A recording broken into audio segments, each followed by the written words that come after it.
Shalom dan salam sejahtera bagi kita semua.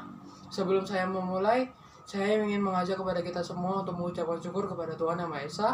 Meskipun pada saat ini kita dalam kondisi yang kurang baik atau terdapat masalah dalam kehidupan kita, karena itu yang telah dikehendaki Allah terhadap kita. Sebelum saya memulai, izinkan saya memperkenalkan diri terlebih dahulu. Nama saya Vincent Chandra dan berdirinya saya di sini dalam rangka penyelesaian tugas mata pelajaran sejarah. Saya berasal dari sekolah SMA Kristen Kalam Kudus. Berdirinya saya di sini, saya ingin membicarakan salah satu tokoh nasional, yaitu adalah Ahmad Subarjo. Beliau merupakan salah satu tokoh perjuangan kemerdekaan yang berasal dari Jawa Barat. Ia lahir pada tanggal 23 Maret tahun 1896 di Kabupaten Karawang, Jawa Barat, dan dia wafat pada tanggal 15 Desember tahun 1978 di Jakarta pada usia yang 82 tahun. Beliau ini memiliki nama panjang adalah Mr. Raden Ahmad Subarjo Jojo Adisorjo.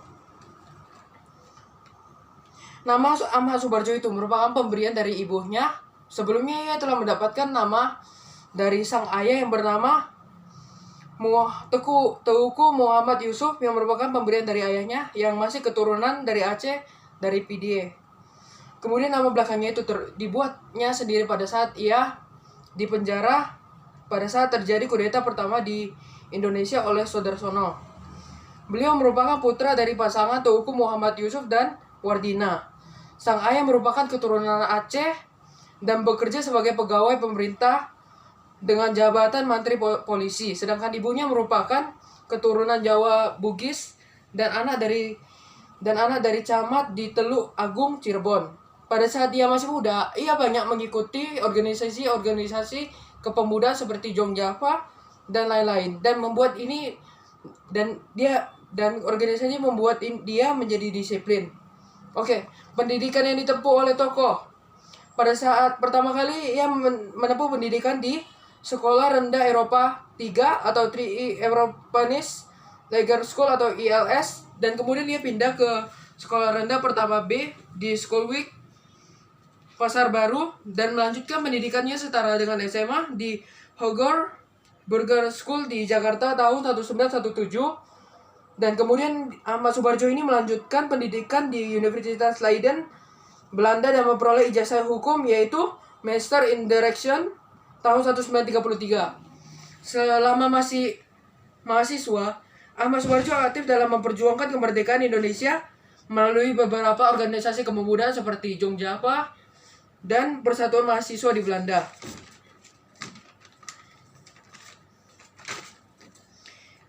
Pada Februari tahun 1927, Ahmad Subarjo ini bersama Muhammad Hatta dan para ahli gerakan-gerakan di Indonesia menjadi wakil persidangan antara bangsa yang Liga menentang imperialis dan penjajahan di Brussel, Belgia dan Jerman.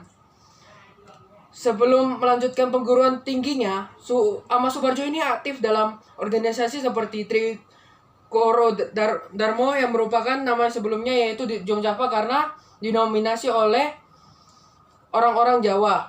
Oleh karena itu, gerakan ini muncul rasa nasionalisme untuk menentang keberadaan kolonial di Belanda di Indonesia. Dan ketika di Belanda justru rasa nasionalnya semakin berkembang, dan kemudian dia diangkat menjadi ketua Perhimpunan Indonesia di Belanda, dan dia juga aktif dalam bidang jurnalistik. Dan ia diberi kesempatan untuk berkeliling dunia. Di kesempatan berkeliling dunia itu, dia mencari ilmu tentang politik, dan dia juga melakukan propaganda untuk mendapatkan dukungan dari dunia. Peran tokoh bagi kemerdekaan. Di dalam kesempatan berkeliling dunia tersebut, ia berusaha untuk belajar politik dan melakukan propaganda untuk mendapatkan dukungan dari negara-negara di dunia. Setelah dia pulang ke Indonesia, Ahmad Subarjo yang pernah aktif di Jong Java melanjutkan perjuangan dengan mengikuti anggota BPUPKI dan menjadi anggota PPKI. Di BPUPKI, beliau sangat berperan dalam menyumbang berbagai pemikiran dalam menyusun dasar negara bagi Indonesia merdeka. Salah satu pemikiran yang ia sampaikan adalah suatu kesalahan besar jika kita hanya meniru atau menulis kembali konstitusi dari negara lain. Apa yang baik dari negara-negara lain belum tentu lebih daripada satu falsafah hidup yang asing bagi pemikiran serta pandangan mengenai kehidupan dan dunia. Dan itu menjadikan bahan pertimbangan bagi BPUPKI untuk menyusun dasar negara tersebut.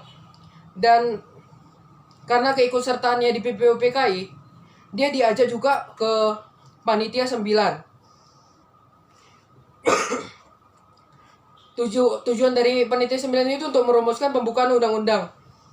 Dan perannya Ahmad Suwarjo di Panitia 9 ini sangat penting karena dia memberikan suatu gagasan yang ia sampaikan yang bisa kita lihat pada pembukaan Undang-Undang 1945 paragraf pertama, dan hasil kerja Panitia 9 tersebut menghasilkan Piagam Charter atau Piagam Jakarta.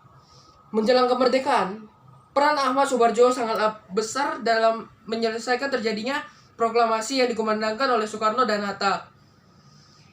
Ahmad Suwarjo berperan membawa Soekarno dan Hatta kembali ke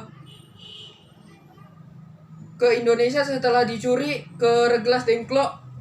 Beliau berhasil membujuk para pemuda untuk membawa kembali Soekarno dan Hatta ke Jakarta, dan mereka meyakinkan untuk segera memproklamasikan kemerdekaan di Indonesia. Di Jakarta, beliau berhasil membujuk Laksamana Maeda agar rumahnya dapat dipergunakan untuk menyusun naskah proklamasi. Dipilihnya rumah Laksamana Maeda karena dia memiliki jabatan yang tinggi, maka pihak Angkatan Darat Jepang tidak dapat masuk ke dalam rumah tersebut.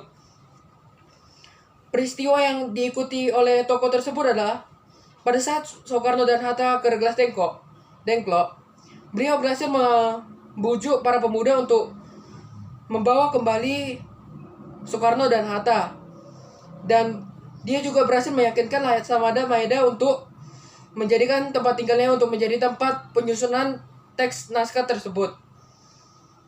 Ia ikut membantu Soekarno dan Hatta dalam menyusun teks pada malam itu. Setelah selesai disusunnya naskah tersebut, maka pada tanggal 17 Agustus 1945 pukul 10 WIB, Soekarno dan Hatta memproklamasikan kemerdekaan Indonesia di Jalan Pegangsaan Timur nomor 56 Jakarta. Ahmad Suwarjo ini turut serta dalam proklamasi tersebut. Turut datang maksudnya. Sekian dari tugas ini.